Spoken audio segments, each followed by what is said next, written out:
Hello guys, ndongeye ndabasuhuje hano ku isomo Tech. Uyu munsi nje kubereka uburyo mubasha kuba mwakwikorera amasharijeri yanyu mwibereye mu rugo nta kindi kintu bibasize. Imigozi yacu yaracitse, dore ngiyi imigozi yacu. Ntabwo bisobanuye ko turi bujugunye. Egera hano ku isomo Tech mwereke ukuntu wabasha gukora uno mugozi ufite ikibazo utawujugunya. N'uyu mugozi urabona umugozi wacu ufite ikibazo cyo gucikamo hano. Abantu mufite imigozi ikunda kwigonda igacikamo hano, egera hano nkwereke ikintu ugomba gukoresha. Mbahaye ikaze ku isomo Tech. Mbere ya byose kora subscribe. Isomo Tech ndahari ku bwanyu. Mu gihe rero uri kwikorera uyu mugozi, abantu mugunda kugonda sharijeri, mwegere hano mbereke akabanga k'ubwenge katagoranye. Mu gihe ubona ko umugozi wawe ubasha kuba wigonda gutya, eka nze nkwereke ibanga ushobora gukoresha kugira ngo caji yawe itazongera kwigonda. Nta kindi turi bukenere, turaza gukenera rasi. Rasi ndakeka nta muntu utabasha kubona rasi y'inkweto, niyo turi bubashe gukenera kugira ngo tubashe gukora ino caji yacu yigonda gutya. Nta kindi uri bukenere rwose, nyamuneka ni rase yonyine. Dore uko bikorwa: urafata rase yawe y'inkweto, biroroshye. Urayifata nurangiza uyizinge gutya, urebe neza uko nyizinga. Bino bituma umugozi wacu utongera kwigonda. Urayifata uyizinge gutya nk'ibisanzwe. Numara kuyizinga ugende uyizengurutsa kuri sharijeri, urebe neza step by step. Ugende ureba neza step by step. Urayifata uyizinge gutya nyamuneka, kugira ngo tujye tubasha kuba twazinga caji yacu itazongera kwigonda. Biroroshye cyane, nawe wabikora, ni ibintu biba byoroshye.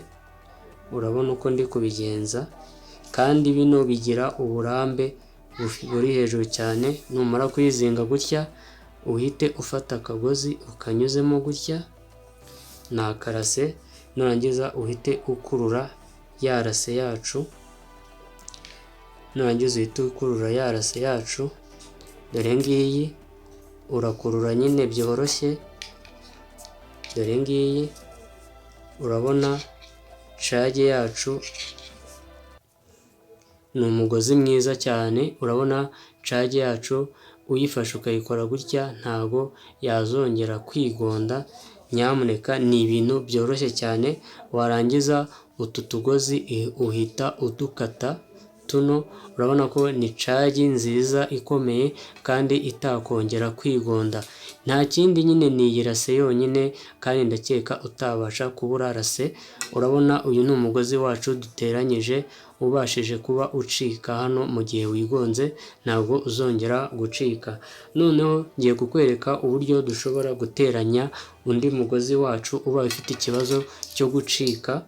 Nta kindi turi bukenera, umugozi wacu waracitse kandi dukeneye kuwuteranya. Ni scotch yacu, dore ngiyi scotch niyo turi bukeneye kugira ngo tubashe guteranya uyu mugozi. Urafata utu dusinga ukadushishura, dore ngutu.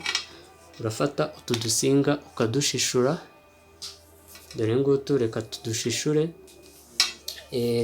Uradushishura rwose neza, koresha umukasi ukagashishura kugira ngo gashishuke neza.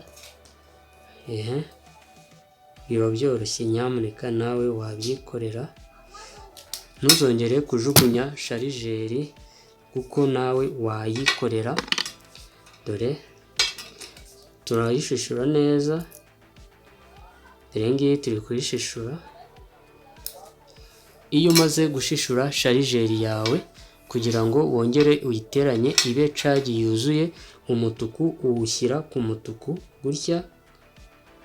Umutuku uwushyira ku mutuku, ni ibisanzwe birazwi. Umutuku uwushyira ku mutuku. Urabona umutuku n'umutuku byiteranyije.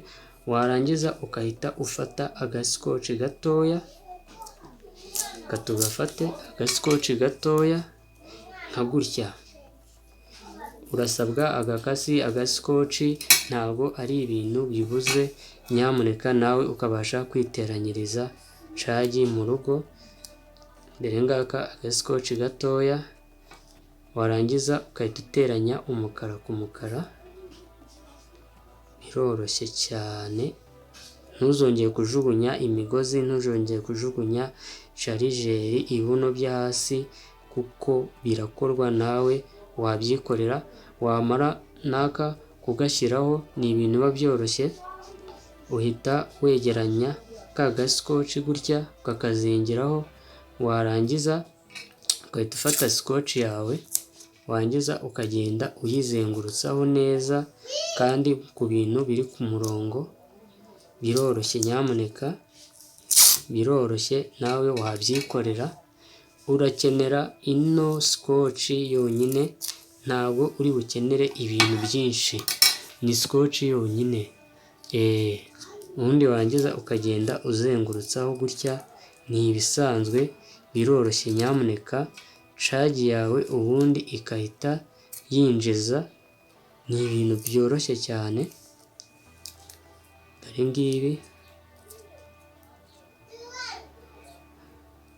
urabona umugozi wacu turawuteranyije neza, kandi urasa neza, ibaye cagi yuzuye. Ntuzongere kujugunya cagi, nyamuneka ni ibintu byoroshye. Noneho ngiye kukwereka uburyo ushobora kwikorera ikibuno cyo hasi, kino gicaginga mu gihe gishobora kuba nacyo kijegajega. Ukurikire step by step, ngiye kukwereka uburyo ushobora kubyikorera. Urabona iki kibuno cyacu kiranjegajega, ariko nta kindi turi bukenere, turakenera agasupaguru, niturangiza dukenere n'agacanga gakeya ngaka. Ukurikire neza, nta kindi ufata. Iyo ubona bijegajega gutya, ufata agasupaguru kawe ukagapfundura. Biroroshye, step by step. Tegereza neza, ni agasupaguru, ntabwo gahenda, kagura 250, ariko ukikorera cagi yawe. Wamara gufata agasupaguru, ugahita ufata uducanga dukeya, utu ni udutaka.